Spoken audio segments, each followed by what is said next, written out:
At about 3.5 billion years old, bacteria are one of the oldest living organisms on Earth. Considering the evolution of life, they are about as distantly related to humans as possible. But wow, are they important to us! They are responsible for a range of diseases, including cholera, tuberculosis, and the plague, amongst others. But they aren't all bad. There are trillions of good bacteria living in your gut that are essential to your health.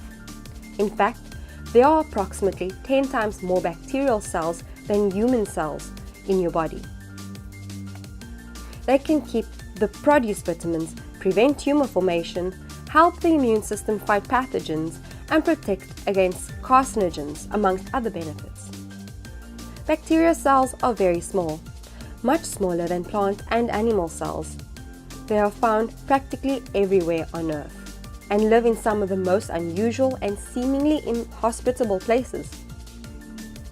As a result, they come in lots of different shapes and sizes.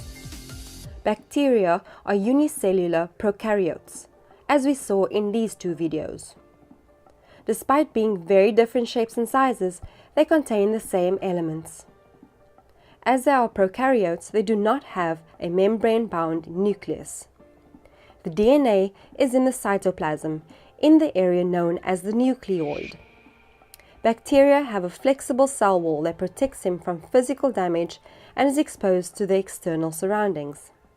A flagellum that helps the bacteria to move.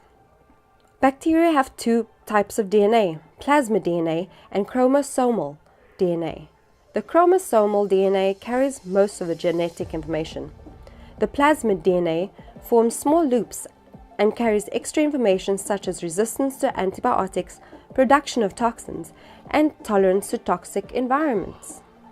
The ribosome is involved in protein synthesis. The pili enable the bacteria to attach to hosts and surfaces like teeth, intestines, and rocks. They are also involved in DNA exchange between bacteria. So there you have the components of bacteria cells. As bacteria are prokaryotes, they do not have a true nucleus but lose DNA in the nucleoid. They also have loops of plasmid DNA and a flagella and lots of pili.